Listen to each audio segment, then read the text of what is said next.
As the tactical operation progressed, I monitored the situation as our Special Enforcement Bureau and station personnel handled the situation. This went late into the night, I believe until 4 in the morning. As the tactical situation transitioned into an investigative level, I had some concerns about what was reported to me. However, I did not want to interfere with the integrity of the investigation. Over the next 72 hours, our homicide investigators, who are among the best detectives in the world, they conducted interviews, collected evidence, and conducted forensic analysis. They were well aware of the community concerns and need for answers, so they worked tirelessly around the clock, as they often do with these cases. By Saturday, evidence examination established a need to interview Deputy Reynosa, at which time he admitted that he had not been shot. By Saturday evening, it was apparent that the shooting was a hoax. And even though I was unable to be at the news conference, I knew the information had to be disseminated to put the community at ease. Rather than wait until I was available, I requested the Homicide Bureau Captain and my Assistant Sheriff break the news without delay to the public. And that's why you saw that press conference at 11 at night on Saturday. At this point in the investigation, we're now faced with both a criminal investigation and a personnel matter. Now, please keep in mind, by law, I cannot comment on confidential peace officer personnel matters. I have said on numerous occasions that transparency is vital for public trust. I've also stated that my priority is community service, and I will not stand for any member of my department who violates the public trust. Employment law limits what I can say about personnel issues, but what I will tell you that I have taken swift administrative action in the matter. And as of last night, Deputy Angel Reynosa is no longer employed by the Los Angeles County Sheriff's Department or by the County of Los Angeles.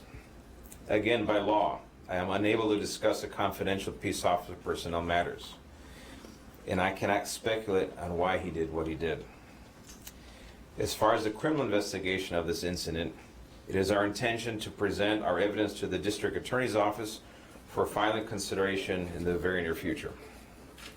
As has been stated by others in my department, I am disappointed that this incident occurred and upset that one member's actions has reflected negatively on a department that has a history of service and heroism. I also want to apologize to the community of Lancaster for any inconvenience this may have caused, and reiterate to you that our Sheriff's Department stands with you and will continue our history of service and commitment to your safety and quality of life. And any questions? Sheriff, you brought it up. Do you regret not being here that night? Because I know there's been a big bone of contention with a lot of people. I mean, do you regret not being here to make the announcement yourself that night? If I physically could have been there on time, yes, but given the time frame and the 11 o'clock news was our best chance to provide that information, no, I don't regret. Was Deputy Reynosa a probationary employee? He was. So he was an at-will employee, able to be separated?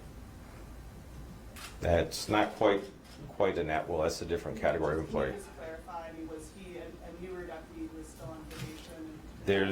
There's 4 categories of employees in the Sheriff's Department. You have temporary employees, the ones who are just hired and go into the academy.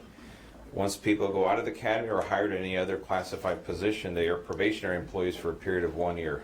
Then you have the tenured employees who are past their probationary period, who have a greater level of property interest in their position. And then the last category are the at-will employees, and those are typically the ones in the executive branches of the department. So just to clarify, he was a probationary employee at the time of this incident? Yes. And then following up on that, I know this is an ongoing investigation, but at this point, any sort of motive? This man has been characterized, even by some of those close to the investigation, as struggling in the department, and perhaps even being considered to be moved to the detention facilities and off of the Lancaster patrols. Well, I don't want to speculate, or I want to discuss his personnel record or his employment. That is not appropriate. But to the motivation, any insight? You guys didn't interview him. Any motivation as to why he would fabricate such a story? We do not have that information. Sheriff, when you saw him at the hospital, you're a veteran, you've seen people injured. Did you realize right away he had been shot, or did you get that close to him? I was very close to him. I mean, you didn't realize he had been shot? He had, well, it didn't have an obvious bullet wound. He had what appeared to be some sort of a contusion on his shoulder. It was red, but it was covered partially by bandage, but did not appear to be what you would normally consider to be a bullet wound. That's correct. At that time, you started saying, hey, wait a minute, something's not right. It seemed odd. There's been a wave of police officers shot around the country in recent weeks. Did you say anything to him about this hoax in light of that, or if you could talk to him right now, what would you say to him? Well, what I'd say to him is, well, he made a life-altering decision, and unfortunately he has to live with it. But that doesn't take away from the fact, and you're very correct, there are, since about May, beginning of June, we've been faced, not only our department, but across the country, with a lot of deputy or officer-involved shootings where the suspects are just coming out, just firing away at will. And it's heightened the concern, definitely among the law enforcement profession. And with that, this will conclude the session. Well, wait. Well, wait, we got to do Spanish. A lot of questions here. Do you feel this coming a week after Judge ordered Deputy Mondoyan that you weren't allowed to rehire, and now this, that's sort of two black eyes on your January sheriff? Well, this black eye is on the individual himself, is not a reflection of the department or any member of the department outside of his own individual actions. So any inference to that is, no, Sheriff, is inappropriate. this deputy's characterization or classification as a probationary deputy, does that mean he had fewer protections for the job? Are you able to let him go, and can we characterize this as a firing? All I can say is he is no longer an employee of the department. So I don't want to make any characterization in that regard, because that is commenting on the nature of his employment, and we're not going to do that. In general, with the classification as a probationary employee, does that person, I don't care if it was even me, would that person have the same protections as these other classifications? Or are you able to make this job action more easily because of what category you? Well, the four categories I described, the temporary has the least amount of protection, the probationary has a little bit more, the tenured non-probationary has the most, and the at-will also has the least as well. So you have four different ranges. He's on the probationary side, so he has less protection than a non-probationary employee. Considering that he is a now former fired, no longer employee, did he show any remorse when he did finally interview with the detectives on Saturday and retract the entire incident? That question, actually, I'm going to leave that with Captain. Not to my knowledge. No, not to his knowledge. Sheriff, do you know, somebody up there might know, what percentage of deputies from when they first apply, go through the training process in the academy, become deputies?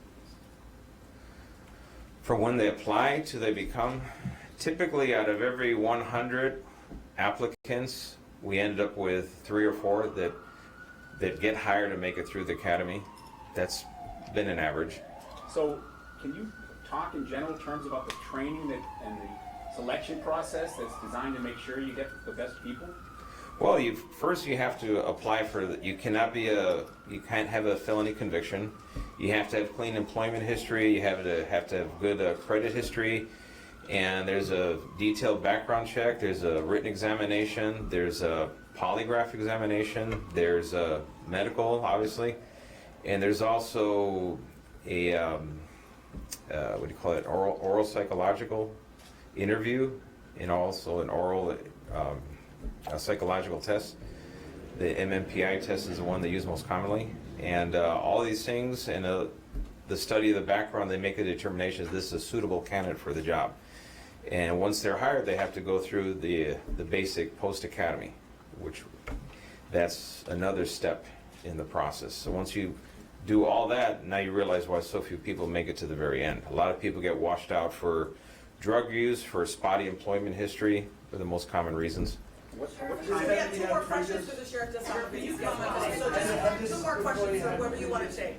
Wait, over here. Number 1 here. Sheriff, he's been described as dishonest and having a history of problems with the department. How did he get this far, that he was even going to be transferred within the department? Well, what I can say is that we examined the training records of Lancaster Station They have a field training program where all new deputies assigned to a patrol station have to go through a 6-month field training program. It's broken into 6 phases, and there's a very extensive documentation process on every single trainee that goes out to patrol.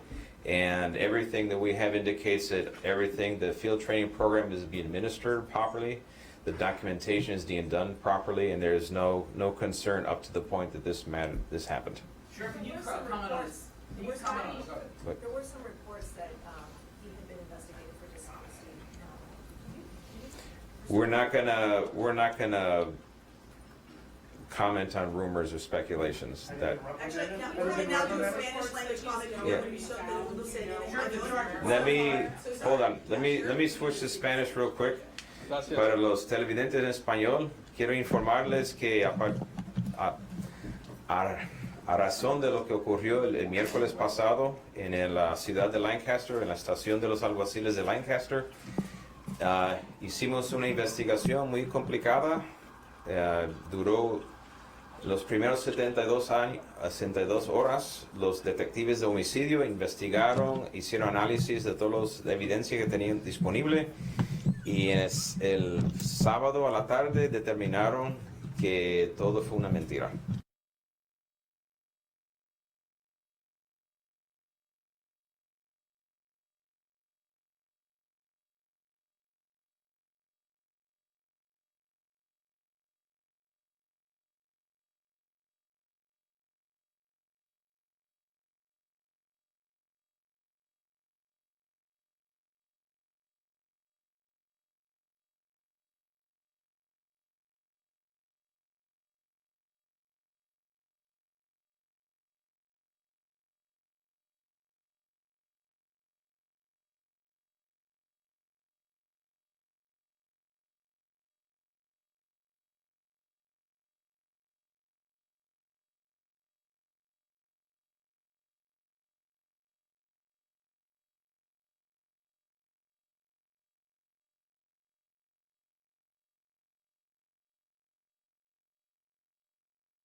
So he can speak in general terms. So if you ask, we have 2 more questions because it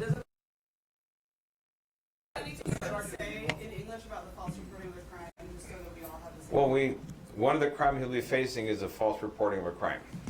And depending what happens with that, the question in Spanish is how much time would he get for that, depending on whether it's a conviction, it's a misdemeanor or a felony.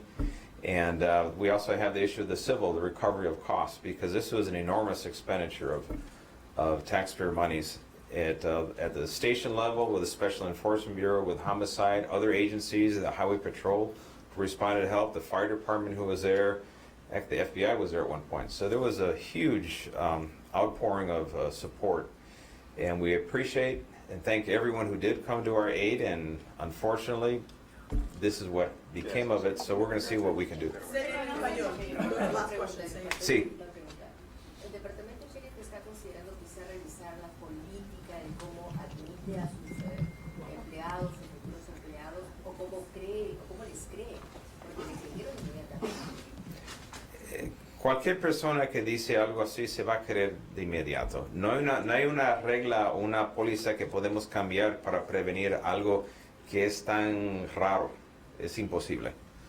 Tenemos que hacer lo mejor que podemos con las pólizas que tenemos para asegurar que cada alguacil que está trabajando, tenemos fe que va a desempeñar su papel de una forma honrada. Chief, usted señaló que antes se dio cuenta que tenía la sospecha de que esto era falso, pero dejó pasar la investigación. ¿Qué le hizo sospechar, Chief?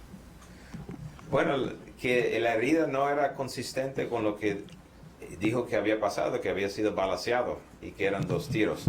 Y toda esa evidencia no, la suma de toda la evidencia no era consistente con lo que estamos mirando con los ojos.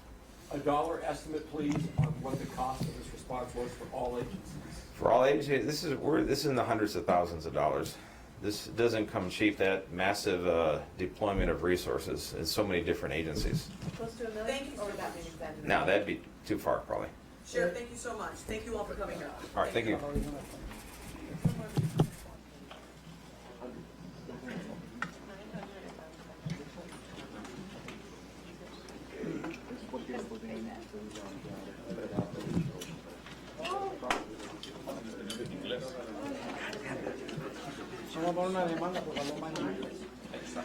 Used to be one of us.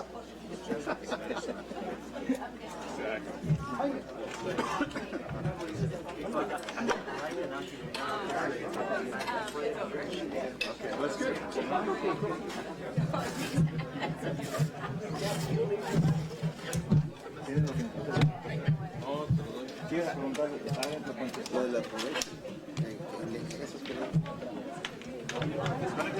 Azul.